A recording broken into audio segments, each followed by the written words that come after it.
Il y a 1 an et demi, j'étais audiologiste. Je tentais d'aider mes collègues de mon mieux avec la communication non violente qu'une amie m'avait enseignée. J'étais malgré tout assez seule. J'avais perdu le bref épisode de partage pendant les messes du dimanche avec ma fille qui faisait partie de la chorale de la messe des enfants à Saint-Mathieu lorsqu'elle était petite. J'avais pas persisté malgré que ça m'apportait énormément. Donc, c'est ça, il y a Daniel qui, à mon travail, manifestait clairement sa piété, son désir d'évangélisation et était très invitante.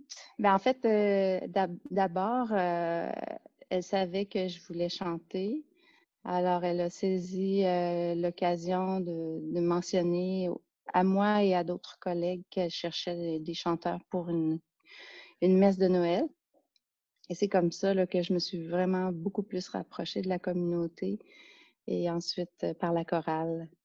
Il y a plus d'1 an maintenant, que j'ai commencé à chanter à la messe du dimanche. Qu'est-ce qui t'a... Eh bien, dès les premières propositions que Daniel m'a faites, je savais aussi une de mes amies participait. J'aurais aimé, je trouvais vraiment l'idée intéressante de pouvoir partager avec des gens qui sont en cheminement ou en questionnement par rapport à l'Église et surtout par rapport à leur foi. Mais j'avais pas la disponibilité. Et lorsqu'on m'a proposé pour une 3e fois là, la démarche, cette fois-ci, c'était en ligne à cause de la pandémie. Et j'ai dit, ben bravo, ça fonctionne pour moi, je peux. À chaque rencontre, on visionne des vidéos très intéressantes, on se questionne sur les sujets abordés. Mais le partage avec les autres, c'est ce qui est vraiment le plus riche. On peut exprimer aussi nos doutes, nos questionnements. Je dirais que ce qui m'a vraiment le plus accroché, c'est le partage d'une des participantes qui co-animait. Lorsqu'elle est venue carrément me rejoindre avec son expérience de colère envers l'Église, ce qui la retenait en dehors de l'Église à cause d'histoires de sa famille. Alors, c'est exactement ce que j'ai vécu et comment elle a réussi, elle, à transcender cette colère-là. Ça m'a tout de suite fait réaliser à quel point, moi, c'était la colère et la peur qui m'avaient tenue éloignée de la foi. Et c'est vraiment très, très bon de se sentir moins seul à vivre ces doutes-là, puis à être capable de, de, de, de les surmonter.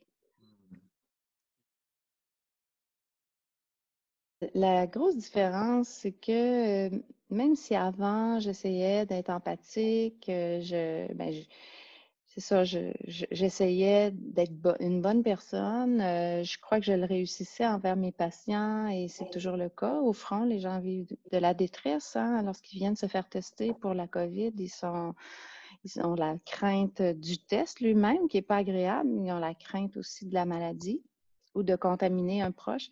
Mais j'ai toujours un peu plus de difficulté à être empathique envers mes collègues, même si je fais des beaux efforts.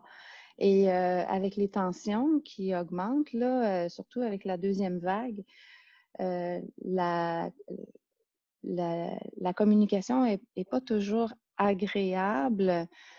Parfois, je reçois soit des réponses sèches ou des remontrances, ou moi-même qui étais souvent intransigeante pour la sécurité, par exemple, mais j'avais le mauvais mot au mauvais moment. Mais là, maintenant, je me sens pleine de compassion pour autant mes collègues que mes patients lorsqu'ils vivent de la tension, lorsqu'ils vivent du stress. Et s'ils me répondent brutalement, je sais que c'est pas contre moi. Et je peux affronter ça plus facilement parce que je me sens plus jamais seule.